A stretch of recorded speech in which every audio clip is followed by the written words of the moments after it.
Radio, ici et maintenant 95.2 FM. Dans l'actualité, je vous expliquais il y a quelques instants que 350 personnalités ont lancé publié une tribune afin de demander aux autorités françaises un programme d'accueil humanitaire d'urgence pour les Afghanes. Journalistes, universitaires, féministes ou spécialistes de l'Afghanistan ont signé un appel à l'initiative de l'association France Terre d'Asile. Ces femmes et ces hommes réclament donc la mise en place d'une aide humanitaire pour les Afghanes qui fuient le régime des talibans dans les pays frontaliers comme l'Iran ou le Pakistan, mais aussi l'accélération des délivrances de visas pour la France et un système d'accueil renforcé à leur arrivée sur le territoire français. Pour en parler, j'ai le plaisir d'être en compagnie de Mehraboudine Maston, ancien ambassadeur d'Afghanistan en France, auteur, docteur en philosophie, un homme considéré comme la mémoire de la résistance afghane et ami très proche du commandant Massoud. Monsieur Mehraboudine Maston, bonjour et bienvenue sur Radio Ici et Maintenant. Bonjour et merci pour m'accueillir. Et je profite de l'occasion pour saluer tous vos collaborateurs ainsi que les auditeurs qui connaissent et suivent les événements tragiques d'Afghanistan depuis de nombreuses années. Je suis à votre disposition. Je vous remercie d'être avec nous justement pour faire le point un peu sur la situation en Afghanistan et avant tout d'entendre justement votre réaction et ressenti par rapport à ces 350 personnalités qui ont lancé donc cette tribune et qui ont fait cet appel aux autorités françaises. Oui, donc première réaction que j'ai, bien sûr j'ai entendu donc cette pétition qui a été lancée. Je trouve remarquable et je suis vraiment encouragé qu'il y a encore des amis fidèles à la cause afghane en France qui ont fait cette pétition. Je profite de cette occasion pour le remercier. Et je remercie aussi les autorités françaises qui ont fait pas mal d'efforts depuis 15 août 2021. Donc je sais que pas mal d'Afghans, des jeunes filles, des femmes, des hommes ont trouvé refuge en France. C'est remarquable. Et je sais qu'il y a encore pas mal de personnes qui sont toujours dans la détresse en Afghanistan, particulièrement à Kaboul, des gens éduqués, des gens qui avaient vraiment eu quelque chose à apporter à la société afghane, qui sont toujours coincés. Certains d'entre eux sont poursuivis par talibans et vivent dans la clandestinité en permanence. Et pas mal d'entre elles aussi ont eu des problèmes de santé, de psychologique. Et je trouve que c'est remarquable de lancer cet appel et j'espère que les autorités françaises qui ont été toujours présentes aux côtés du peuple afghan puissent répondre favorablement à cette pétition. Cher Mehraboudine Maston, pouvez-vous nous rappeler un peu la situation actuellement en Afghanistan, ce qu'il en est, quelles sont les dernières nouvelles que vous avez pu recevoir? Absolument. La première chose qui est très important à dire, surtout pour les auditeurs de notre radio, c'est que dans une semaine, nous allons célébrer, en quelque sorte, je ne sais pas si on peut appeler ça célébrer, nous allons rentrer dans le 45e année des troubles, de l'instabilité et de la guerre en Afghanistan. Donc, vous savez, ce drame, ce tragédie d'Afghanistan a commencé en 1978, le 27 avril 1978. Donc, un certain nombre de militaires ont fait un coup d'État et ont renversé le gouvernement de président Daoud. Et donc, ils ont installé un gouvernement basé sur l'idéologie marxiste-léniniste. Et donc, ça a commencé à partir de là. Ensuite, il y a eu toute une série de rebondissements, d'aggravations de la situation jusqu'à aujourd'hui et que le graphique de cette situation est... Il y a une petite coupure, on est de retour, voilà, comme je vous le disais, c'est les aléas du direct, ça arrive, on a perdu pendant quelques instants notre invité Mehraboudine Maston, ancien ambassadeur d'Afghanistan en France, auteur et docteur en philosophie, ami très proche du commandant Massoud, qui était en train de nous expliquer la situation actuellement en Afghanistan. Voilà, est-ce que vous m'entendez, Mehraboudine Maston? On a retrouvé... Oui, je vous entends. entend très bien, je suis désolé, on a été coupé, je reprends mes propos, si vous voulez bien. Je vous écoute, oui, on vous écoute. Donc, je reviens à mes propos. Donc, premier élément le plus grave, c'est sur le plan humanitaire, sur le plan humain, tout simplement.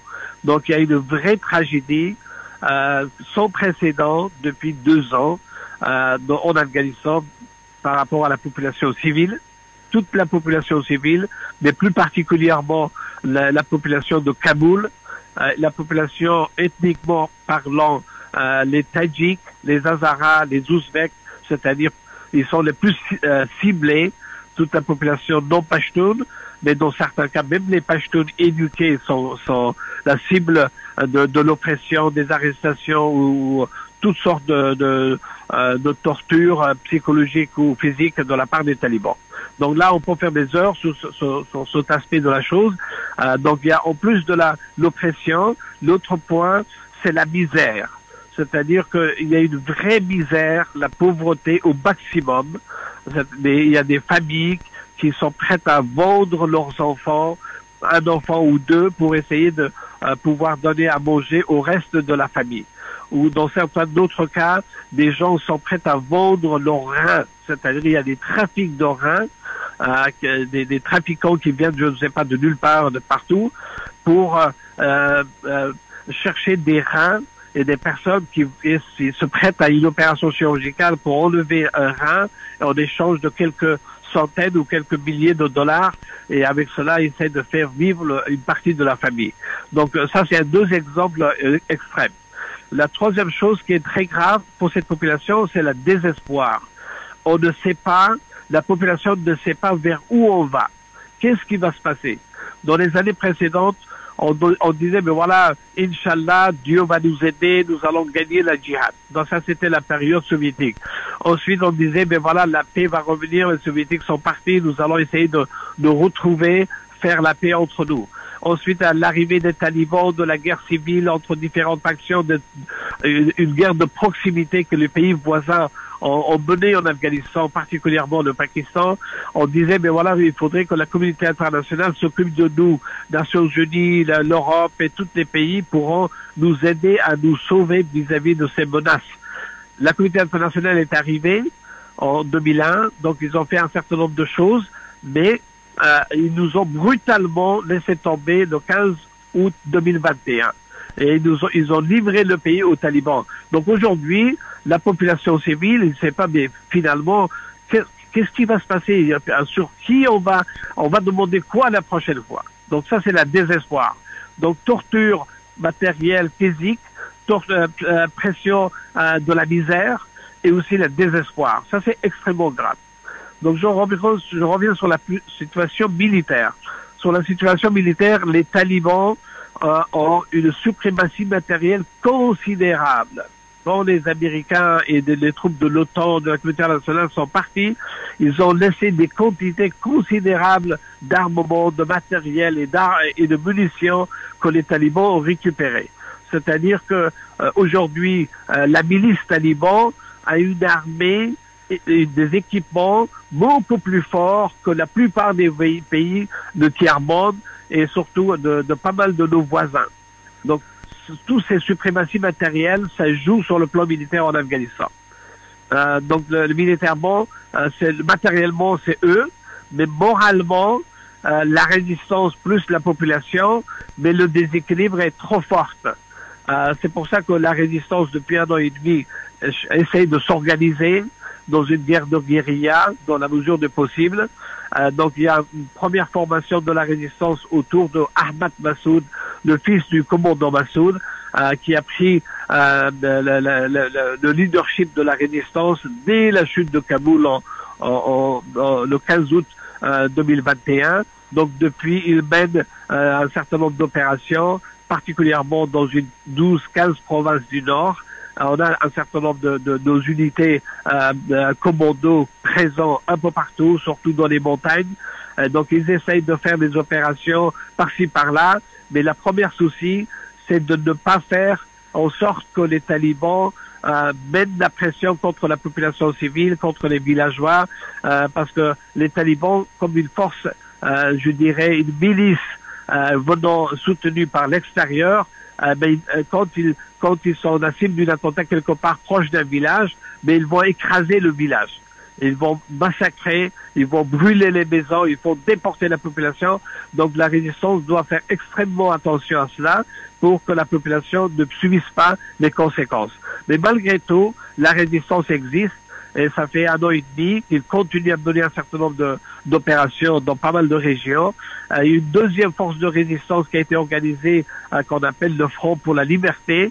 Je ne sais pas si vous avez vu dans la presse, il y a 10 jours, une dizaine de ces combattants ont été piégés dans une embuscade et ils ont perdu au moins 8 commandos extrêmement expérimentés dans cette embuscade dans la région de Salang, proche de la vallée du Panjshir. Mais ces deux formations sont en train de s'organiser, coordonner leurs opérations un peu partout dans le pays. Ensuite, il y a une troisième résistance civile, surtout les femmes, les jeunes filles éduquées de Kaboul, Herat, Mazar-e-Sharif et dans d'autres provinces. Ils mènent une résistance, une sorte de manifestation pacifique partout. Des fois, il y a des manifestations dans la rue, des fois des campagnes d'affichage ou des déclarations de prise de position. C'est-à-dire que la première cible des talibans, c'est des femmes. Parce que les talibans, si par malheur ils arrivent à prendre le pouvoir totalement, ils vont mettre toutes les femmes en prison, c'est-à-dire dans leur domicile. Dans l'idéologie des talibans, une femme ne doit pas sortir de la maison. Une jeune fille ou une femme doit rester à la maison, faire la cuisine, faire des enfants et servir son mari et leur famille. Donc, elle n'a pas d'autre droit que cela. Et vous imaginez, au XXIe siècle, cette nulle part au monde, on ne voit des choses pareilles. Donc, cette résistance-là est très, très massive, mais c'est pacifique. Et les talibans, là aussi, ils agissent avec la plus violence, avec la plus grande brutalité. Des centaines de jeunes filles ont été emprisonnées, torturées. Un certain nombre d'entre elles ont été même tuées, violées. C'est sans précédent dans l'histoire de l'Afghanistan. Si on imagine que l'histoire d'Afghanistan a 5000 ans ou 6000 ans de civilisation et de culture, on n'a jamais vu cela. Même quand le Genghis Khan, le grand combattant mongol, avait envahi l'Afghanistan, ils avaient fait des massacres, mais ils n'avaient pas fait autant d'atrocités que ces talibans-là depuis 1 an et demi, depuis des années bien sûr déjà, mais depuis 1 an et demi. Donc voilà un petit peu la différente chose. Il y a d'autres petits mouvements, des intellectuels, des hommes de savoir ou des femmes qui écrivent à droite et à gauche, mais leur voix ne sortent pas vraiment. Ils sont vraiment menacés. À chaque fois qu'ils se manifestent, les talibans vont leur dire, mais voilà, vous êtes des espions de l'impérialisme américain ou de l'Occident, ou vous êtes soutenus par des réseaux de renseignement. Donc, ils risquent d'être emprisonnés, de torturer et dans certains cas éliminés. Ça, c'est sur le plan sécuritaire et militaire. Donc ensuite, sur le troisième aspect qu'on peut parler, c'est sur la situation politique. La situation politique aussi reste extrêmement grave, c'est-à-dire que on a l'impression que tout le monde, d'une manière directe ou indirecte, ont livré le pays aux talibans. Et donc, eux, ils ont installé ce qu'on appelle un émirat avec avec une culture, une mentalité d'il y a 1000 ans. C'est la seule repère qui ressemble à la mentalité politique des talibans, c'est la période omeyyade dans l'histoire de l'islam. Donc tout le reste, ils disent que c'est la décadence, ce n'est pas l'islam. L'Empire ottoman, ils le rejettent. Tous les autres pays, les 55 pays de l'islam, pour eux, ce n'est pas islamique, ce n'est pas assez islamique, et ce n'est pas du tout islamique du tout. Donc ils veulent réinventer une islam d'il y a 1000 ans, mais à la manière de leur propre interprétation. Si pour les experts, ils sont très proches de la mentalité des Khawarij dans l'histoire de l'islam, c'est-à-dire que les Khawarij à l'époque qui avaient massacré la famille du prophète ou les grandes personnalités de l'histoire de l'islam, ils faisaient ça bien sûr au nom de l'islam. Et les talibans, c'est un peu dans la même tradition, dans la même culture, et ils essayent imposer un islam totalement différent de l'islam qu'on a connu jusqu'à maintenant. Donc, sur le plan politique, c'est ça la chose la plus marquante. Ensuite, il y a aussi que la communauté internationale, on ne sait pas qu'est-ce qu'ils veulent. La communauté internationale qui est complètement, préoccupée par les événements de l'Ukraine, peut-être par d'autres conflits dans le monde, ils n'ont pas une position très claire et nette vis-à-vis de l'Afghanistan. Et un certain nombre de réseaux internationaux qui sont d'une certaine manière, pour des raisons diverses, soutiennent les talibans, ils poussent dans cette vide pour essayer de faire en sorte que les talibans soient reconnus comme un gouvernement légitime de l'Afghanistan. Et dans les dernières déclarations des fonctionnaires, d'un certain nombre de fonctionnaires des Nations Unies, on voit apparaître cela. Il y a quelques semaines, Amina Mohamed, le secrétaire adjoint des Nations Unies, le secrétaire adjoint de secrétariat général des Nations Unies, qui était diplomate d'origine nigérienne, est allé faire une visite au Kaboul. Et en ce moment-là, il mène une campagne en disant, mais peut-être que si on reconnaît le gouvernement des talibans, en échange, on pourrait obtenir un certain nombre de choses de leur côté. Mais ça, c'est la dernière cadeau qu'on pourrait faire aux talibans. Donc, une fois que vous donnez la reconnaissance aux talibans, jusqu'à maintenant, les talibans n'ont pas cédé sur aucun point. Tous les promesses qu'ils ont fait en 2021 et avant 2021, en disant que nous allons faire la paix, nous allons faire un gouvernement de compromis avec toutes les autres forces politiques de l'Afghanistan, nous allons forcer cela, nous allons pas faire la répression, nous allons pas faire continuer la guerre. Ils n'ont rien fait. Ils se moquent totalement des exigences de la communauté internationale. Et ces réseaux-là, ces réseaux un peu obscurs de Nations Unies et un certain nombre de réseaux, peut-être américains et d'autres, poussent en disant, mais peut-être qu'en leur donnant la reconnaissance, on pourrait obtenir quelques concessions de leur part. Et ça, c'est ça qui nous préoccupe dans les jours qui viennent. Donc, il se peut que dans 10 jours, 2 semaines, peut-être, il va y avoir une sorte de conférence à Doha, au Qatar, et on parle que le secrétaire général des Nations Unies viendrait participer à cette conférence, et là, on demandera aux talibans, mais voilà, peut-être qu'on vous donne la reconnaissance, mais en échange, qu'est-ce que vous allez faire? Et moi, en tant qu'Afghan ordinaire, je dirais que les talibans vont faire exactement ce qu'ils ont fait depuis des années, c'est-à-dire ils disent oui, nous sommes prêts à faire cela, mais une fois qu'ils obtiennent la reconnaissance, ils vont dire mais non, ce n'est pas dans l'intérêt de l'Afghanistan et de l'Émirat et de je sais pas quoi, de l'islam, de faire ceci ou cela, parce que nous, on est en charge de mettre en place un gouvernement pur islamique. Pur islamique, c'est-à-dire que l'islam qu'on n'a jamais connu jusqu'à présent. Donc voilà, la situation politique reste plus grave que n'importe quel autre sujet. Donc, pour résumer, la situation humanitaire est très grave, la situation militaire est aussi grave, et la situation politique est extrêmement grave. Donc, comment vous voulez faire la part des choses? Et ce qui nous fait mal au cœur, c'est que la misère d'un côté, et que la communauté internationale, après avoir été extrêmement généreux pendant 20 ans, nous abandonne aussi brutalement et deviennent aussi cruels que ce que nous vivons depuis 2 ans. Voilà un peu le résumé, un tableau extrêmement sombre que je peux vous donner dans les médias.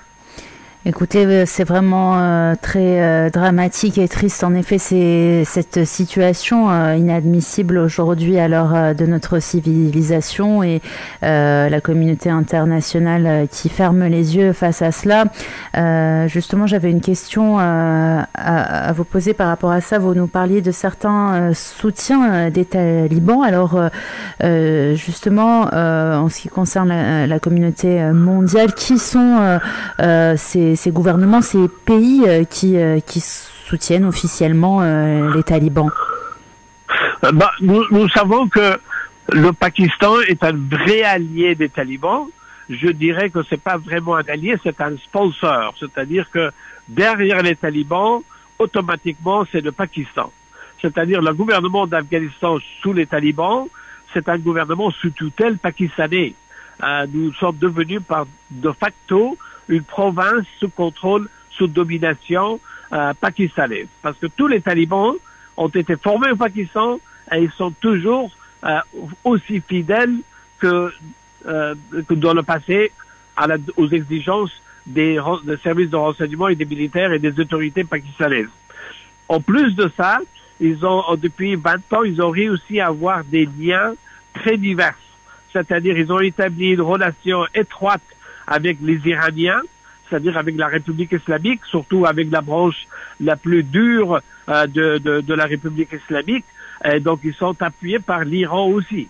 C'est vraiment étrange. Ils ont aussi des liens avec le gouvernement chinois. Ils ont établi des relations avec le gouvernement russe. Ils ont aussi réussi à établir une certaine relation avec l'Ouzbékistan, notre pays voisin du Nord. Ils ont bien sûr eu des relations très étroites avec le Qatar et que les Américains, du fait qu'ils sous-traitent l'Afghanistan par le Qatar, donc forcément les Américains, en tout cas une partie du gouvernement américain est dans la même tendance, c'est-à-dire que le Qatar actuellement est la base arrière politique des talibans. C'est-à-dire le comité politique, le comité qui est en charge des relations internationales pour les talibans est installé au Qatar. Et le Qatar a obtenu du fait que les Américains leur a dit, ben voilà, on vous laisse gérer tout ce qui est relation avec les talibans et nous on est derrière vous. Donc forcément, il y a le Qatar, quand on dit Qatar, c'est les États-Unis derrière. Donc voilà pour les grands pays. Il y a d'autres pays qui ont aussi réussi à établir un certain contact, je dirais, tactique. Je parle des Indiens, par exemple, l'Inde, qui aimerait bien avoir un certain contact avec certains courants talibans pour essayer de le faire sortir de la domination pakistanaise, mais dans leur propre intérêt géostratégique et sécuritaire. La Turquie aussi a un certain nombre de relations avec les talibans. Donc là, il y a un certain nombre de réseaux, comme je vous dis, des relations contradictoires derrière les talibans, mais chaque pays essaie d'en profiter un petit peu pour leur profit. Pour donner l'exemple, les Iraniens aimeraient que les talibans essayent de continuer une politique anti-américaine.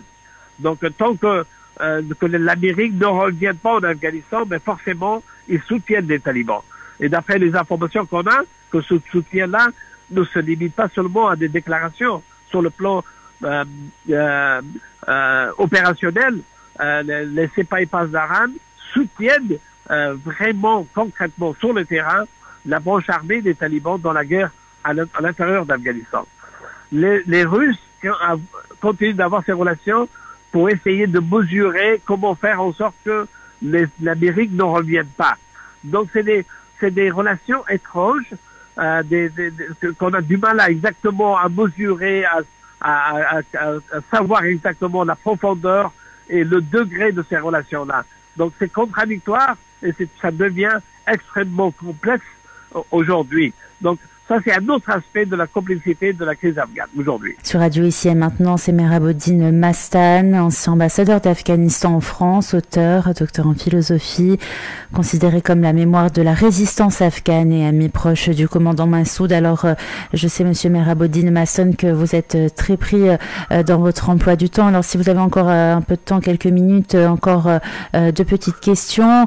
Et je voulais vous informer aussi que, entre-temps, depuis votre intervention il y a quelques minutes, on a reçu beaucoup de messages de soutien, puisque sur notre site radioiciementdenant.com, nous sommes écoutés partout dans le monde, et nous avons également reçu un message du conseiller de monsieur Ahmad Massoud, fils donc du commandant Massoud, monsieur Abdolgader Fakirzadeh, qui vous a adressé quelques mots et quelques messages de soutien.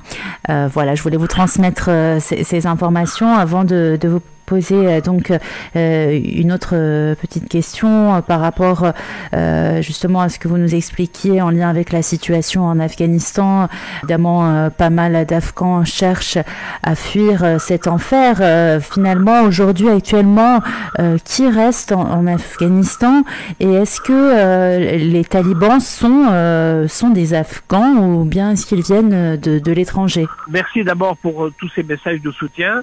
Je remercie surtout la radio ici maintenant qui a toujours été de notre côté. Je me rappelle de la période de la première résistance anti-taliban où on faisait des longues interviews nocturnes avec M. Abbassi. Donc je vous remercie encore une fois. Je remercie aussi tous les auditeurs qui nous suivent et qui apportent leur soutien de quelque manière que ce soit. Et nous avons plus que jamais besoin de soutien de l'opinion publique, de l'opinion du monde libre et des êtres humains. Le peu de gestes ou peu importe la forme de ce geste de soutien, ça nous réconforte moralement et dans notre combat. Donc c'est un combat qui concerne le monde entier. C'est pas un combat seulement pour l'Afghanistan ou pour une cause politique ordinaire. C'est un combat pour la cause humaine et votre geste, peu importe que ça soit juste un message ou d'autres formes, toujours est le bienvenu, ça nous réchauffe le cœur.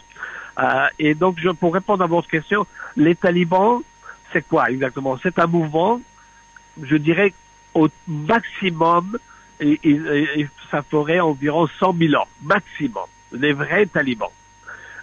Ensuite, il y a tout un réseau de sympathisants ou de trafiquants ou des alliés de circonstances. Ça, bien sûr, peut-être il va y en avoir plus.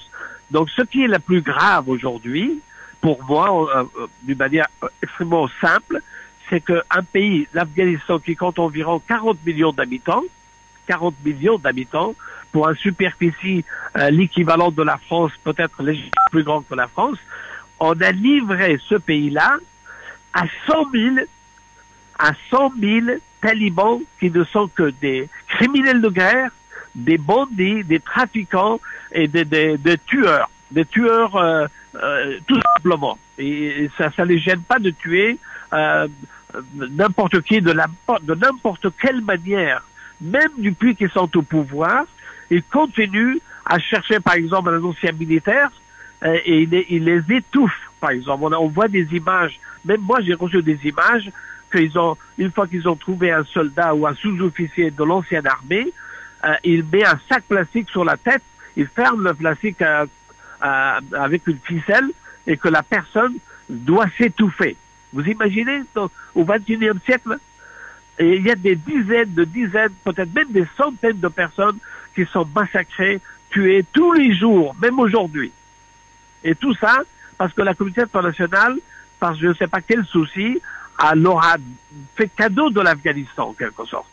Avec un réseau extrêmement obscur, comme des gens comme Ashraf Ghani, ancien président, des gens comme Ahmed Karzai, comme Zalmay Khalilzad, un diplomate d'origine afghane et un diplomate américain. Ils ont tout fait pour que le pays tombe aux mains de ces groupes le plus extrême, c'est-à-dire qu'ils ne représentent même pas la politique. C'est des purs extrémistes dans tous les sens du terme. Donc la situation est extrêmement grave. Donc dans les troupes talibans, qu'est-ce qu'il y a?